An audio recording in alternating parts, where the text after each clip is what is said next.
今行くから冷たい空気 Spiritually. And people are treated the way that they allow themselves to be treated on a daily basis. And right now, people in cities are allowing themselves to be treated as being terrorists. So people who have yet made the decision for Jesus Christ, have assured us we are eternal. By God who has always existed, always will exist, who loves you and wants you back in the family. That we Christians, when people act cruelly towards us and target us and persecute us for Jesus, that we're blessed because we're joining in a suffering, a small version of the suffering through which Jesus went in order to free the captives. And so I would ask people who have not yet made the decision for Christ living in these separate cities, how is that secular approach working for you? Do you feel imprisoned in your own homes? Come out. Get to your knees and open your heart to Jesus Christ and ask Him to enter your life. And He'll come. And then go and get baptized. And then walk with Him. That's God the Father calling. If you've heard this and you haven't made the decision, that wasn't on accident. In the beginning was the Word, and the Word was with God. We speak because we believe. This is the Disciples View. I'm Todd Herman. God be with you.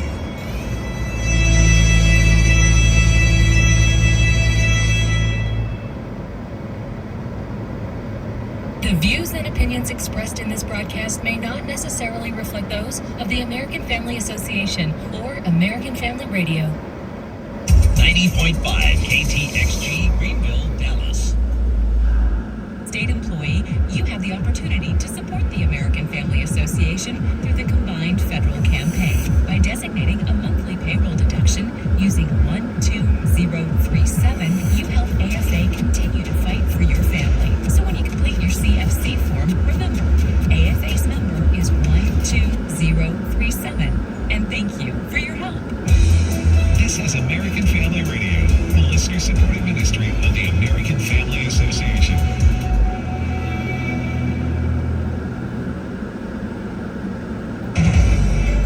American Family News, I'm Rusty King.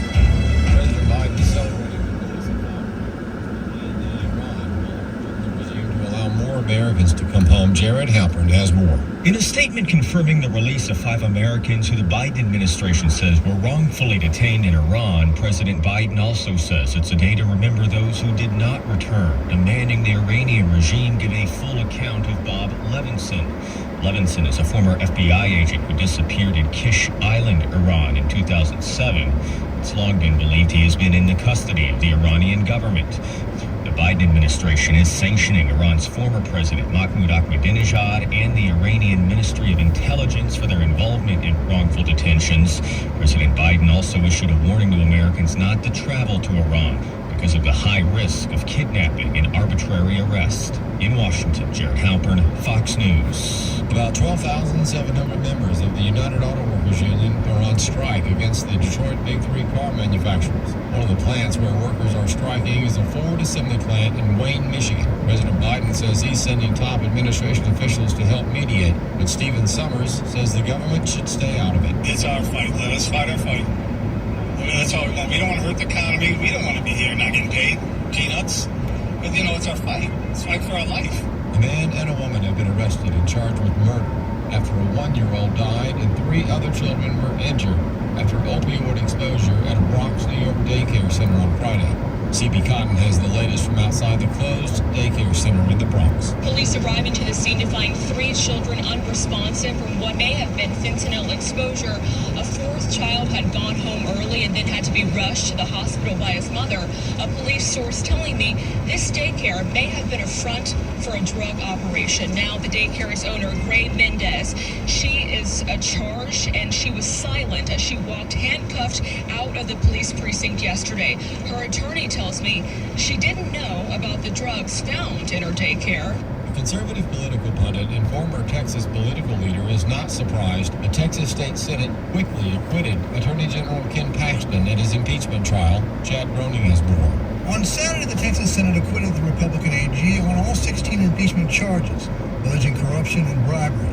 No article received more than 14 of the required 21 votes to convict, and only 2 of 19 Republican senators voted in favor of convicting for any article, a stark contrast to the more than 70% of House Republicans who impeached the Attorney General in May. Kathy Adams is a former chair of the Republican Party of Texas. I'm not at all surprised by the outcome of the jury, because the jury is not an impartial jury. They are elected officials, and this is the way that the trial had to go, because the trial had to be according to the Senate rules, and the Senate was to be the jury. And so that is not a surprise at all. But Adams says it is not over yet. We do have now the fact that the whistleblowers did go to the FBI, and the FBI would be investigating. And that's a concern for all of us, because we know that Christopher Wray is not a trustworthy fellow. But at the same time, not everybody in the FBI is as he is. And so we will just have to wait and see. It's not over yet. I'm Chad, groaning. East Coast towns that saw waves and beach erosion but no rain from Hurricane Lee are getting soaked from rain today. Katie Byrne has the story from Wall Township, New Jersey. I met Lisa Lebarsky. She's driving home to Staten Island from Atlantic City after a weekend trip here. She's noticed drivers are taking it slow on the roads. I think they were so used to really smooth sailing for the past couple of days.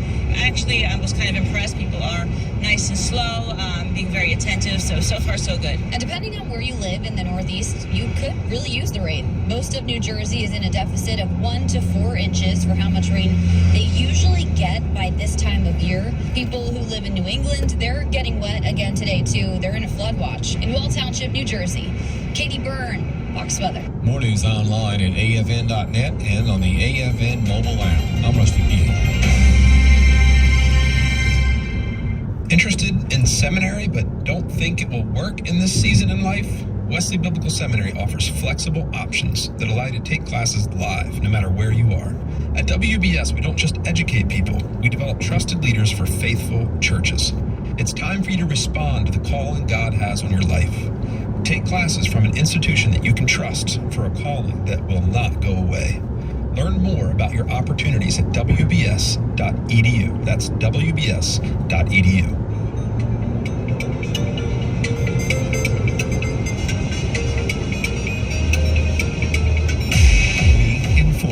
Religious freedom is about people of faith being able to live out their faith, live out their convictions, no matter where they are. We equip.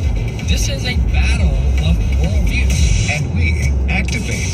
We also rejoice in our sufferings, because we know that suffering produces perseverance. Perseverance, character, and character, hope. This is At the Core on American Family Radio. Welcome to At the Core here on American Family Radio. Walker Wildman and Rick Green, we are your host each week. Glad to be with you today on the program. Walker here with you today. Rick's with you twice a week on Tuesdays and Thursdays most weeks. And you have me on Monday, Wednesday, and Friday. So we both enjoy, speaking for Rick and myself, enjoy hosting the show here. Hey, the reason the show name is At the Core is because we do want to focus on the core values of the American Family Association, our parent ministry, and get to the root, the core of what is going on in our country. And there's a lot of distractions out there. There's a lot of different paths that you can go down as far as assessing where we are in our nation. But it gets down to the Word of God, the heart of man, and the direction of our nation. And that's the truth about what's going on in our country. Hey, if you want to subscribe to the podcast, you can do so. AFR.net is the website, or you can just go to your podcast store and type in At the Core. And when you find it, click the subscribe button, and the podcast will be queued up in your podcast app at your convenience. And of course, we're live streaming the video wherever, either our streaming platform or the At the Core Facebook page. You can watch the program in both of those places, streaming.afa.net. That's our own streaming platform. Hey, and by the way, we are launching an AFA streaming mobile app here in the fall. Around October and November, we're going to launch an AFA streaming video app, so you can go there and download the AFA streaming app when it's available later in the year. So that's an exciting development that you're not going to want to miss out on. Well, hey, jumping into some of the items that I want to get to today, we've seen this this deplatforming, or now it's debanking, but it's basically this effort by the Marxists in our nation, those who believe government is God, those who believe that it's the government's job to make sure that everybody thinks the same. That's the move by the Marxists is to shut down opposition wholeheartely, all right, and even via unconstitutional means. And this has been going on for some now. I'll say it really got amped up. It really was amped up when Donald Trump took the Oval Office for the first go-around back in 2017. That's when it really came to a head. And we've seen not just the American families. 靴履いていくときはスリッパ使ってあるよ。ある。だからスリッパ持ってった方がいいから。ガラスとかなんかフロアに見えないものがあったとしたら危ないじゃない。だからスリッパ持ってって。それ不潔だよ、下はトイレとかだからスリッパ持ってった方がいいよ。あとプールのコーナーね、あそこは広いとこはコーナー角、あそこ踏まないように、あれ水がいつも溜まって滑るから、サウナに行く時の。This is the crowd of tolerance. They say we're for diversity, equity, and inclusion. We're for tolerance and so on and so forth. And it all sounds so rosy and great. And then they say, and you can't bank, and you can't have a website, and you can't operate. We're going to shut you down. And whether it be private, nonprofit organizations, or whether it be private businesses, they're going after us all, i.e. Jack Phillips, Barronelle Stutzman, and the list goes on. So this is an ideological agenda, and it's one-sided. I mean, the left always pushes the envelope. They always create the new precedent, if you will. When President Obama was in the White House, it was the Democrats, Harry Reid, Chuck Schumer, and the rest that said, you know what, instead of needing 60 votes to approve federal judicial nominees and Supreme Court nominees, well, we're just going to do 51. We're going to break the status quo. And in the past, historically, we haven't prosecuted legally our political opponents because we just don't like them. But guess what? Joe Biden has said, you know what? Let's break that trend, let's break that standard, and let's start putting our political opponents in jail. And so I find it quite ironic that it's always the conservatives, it's always the Christians, we're always the ones with restraint saying, well, here's the standard, here's the tradition, they haven't done it, so we can't do it. And then the Democrats come along and they laugh in our face and they do it anyway. And they're always leading the charge on breaking the rules, breaking the precedent, challenging the Constitution, and getting right up to the line, and then they go over the line. And so this is no different on the deplatforming and debanking agenda. The reason why this is such a threat, folks, is because you talk about cutting off opposition.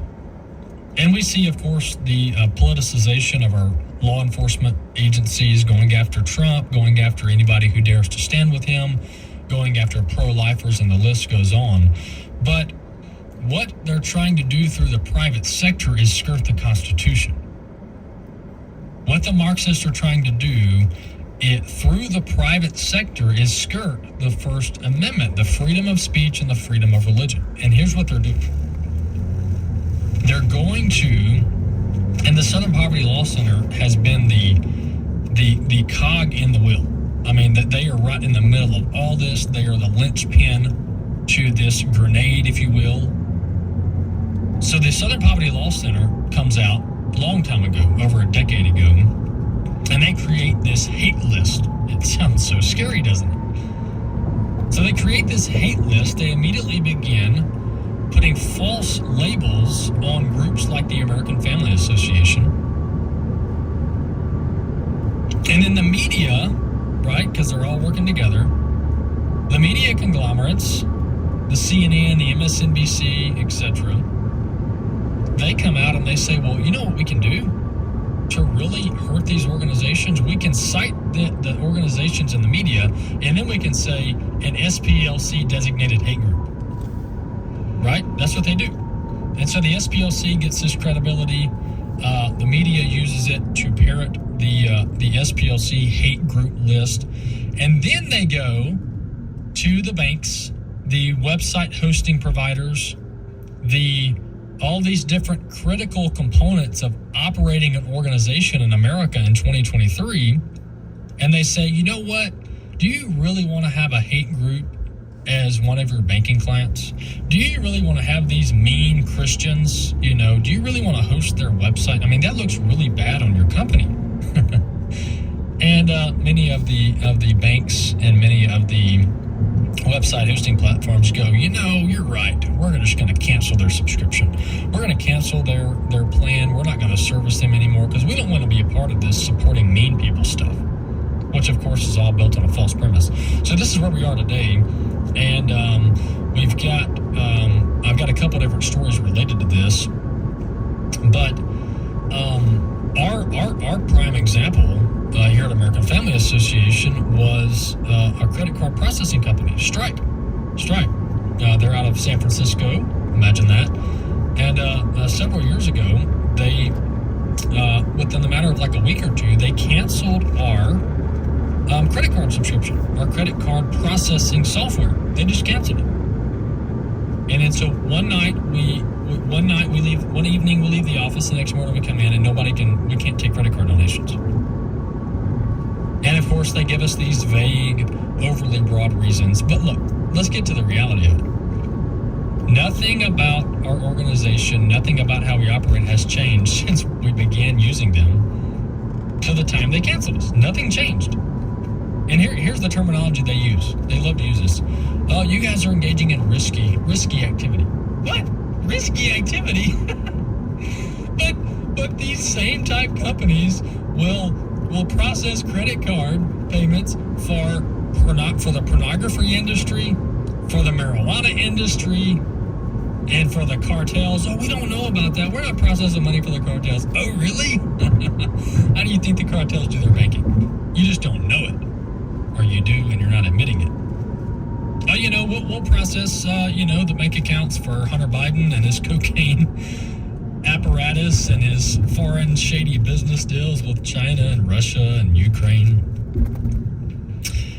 We'll process funds for the Clintons and the fraud that they did down there in Haiti, where they raised a bunch of money for Haiti and for the hurricane and for the flooding and for everything else, and then whatever happened in Haiti, it may have been an earthquake, I don't know. But nonetheless, the Clinton Foundation raised all this money. Oh, we're going to help Haiti. Very little, if any, of the money actually made it to Haiti. It was this huge scandal. But we'll do business with the Clinton Foundation. And I could go on and on about actual risky businesses. But it's the Christians, we're the ones that are risky.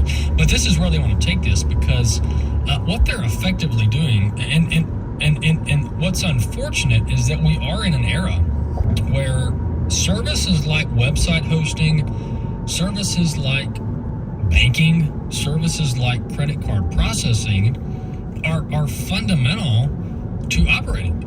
These are not luxuries. These are not luxuries. These are not, third-party subscriptions that if we have it, great. If we don't, we can make it. We're fine. Having a website, being able to process credit card payments, being able to bank and process payroll and payables and accounts receivables, that's all fundamental parts of being an operating organization in America. For a long time now, And the left is using these avenues and these tools to shut us down. So that's one of the biggest threats that I see today. And they're doing so by skirting the First Amendment because the government's not doing it. It's the private sector. And so this is where the danger comes about. And I never see any people, I never see any Christians or conservatives or Republicans that say that, we don't like the Democrats, we don't like the Marxists, so we shouldn't, nobody in America should be able to host their website, nobody in America should process their credit card payments, nobody in America should bank with them. We don't do that because there's this thing called freedom of speech, freedom of association. And we don't do that because that's not how we operate. We believe that our ideas are better ideas, and that's how we're going to win the debate. But what happens when you know your ideas are not that good, and you're fearful that other people have better ideas, what do? You go for the jugular. You go nuclear, if you will. And you begin shutting down critical functions of organizations so that they can